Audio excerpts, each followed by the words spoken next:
you 3 exercises that are going to help you to improve your turnout. And I would like for you at the end of this video to comment below which one was your favorite exercise.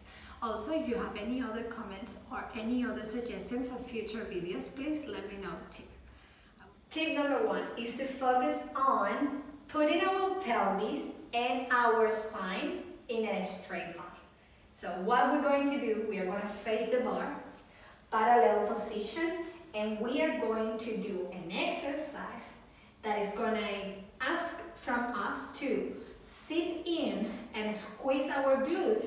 At the same time, we are going to put our pelvis and our spine in a straight and upright position. We are going to squeeze and hold that for 4 counts. 1, 2, 3, 4, and release. 5, 6, 7, 8. I'm going to face you so you can see better what I'm asking from you. Relaxed position, and we are going to squeeze and rotate and allow our pelvis and back to be in a straight line. How we do? By squeezing and engaging core muscle and glute muscles. And it looks like this. 1, 2, 3, 4. Relax. By focusing in our first tip and doing the first exercise, we are gaining body alignment that is going to give you the room that your hips need to make that rotation possible.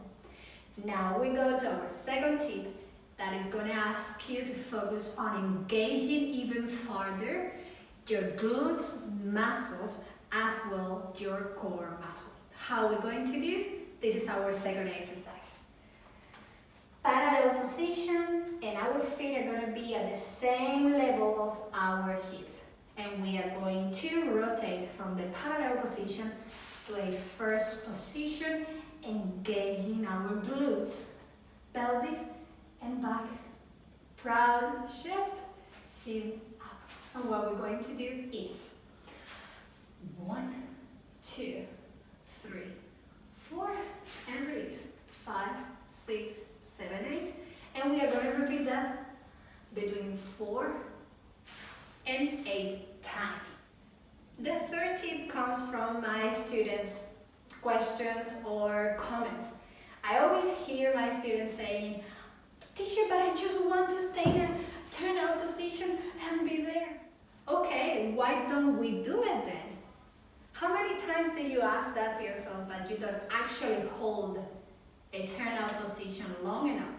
So what we're going to do as our third exercise is to hold the 5th position for 8 counts. We're going to repeat that 8 times. But how we are going to do the 5th position is the most important part. So just look at me. Position the leg that you are going to put on the back with a good turnout, toes on the floor. Make sure that everything is spread equally. Turn out, level your hips, and we are going to do CUBA or retiré. We are going to position our toes. This leg is super tall. Upright position, pelvis in a neutral, and line with your back. Turn out, 5th position without bending this knee. And we engage all of the muscles before mentioning, and we are going to hold this position 8 counts. 1, 2, 3, 4, 5, 6, 7, 8, and release. This is the end of our video. I would recommend to do between 3 and 4 sets of each exercises. Hope that you enjoyed this video, you like it. If you did so, give some thumbs up. If you are new, subscribe and click the little bell right beside the subscription button, so when I upload my second video, you get the direct notification. Thank you very much for joining me, and see you next time.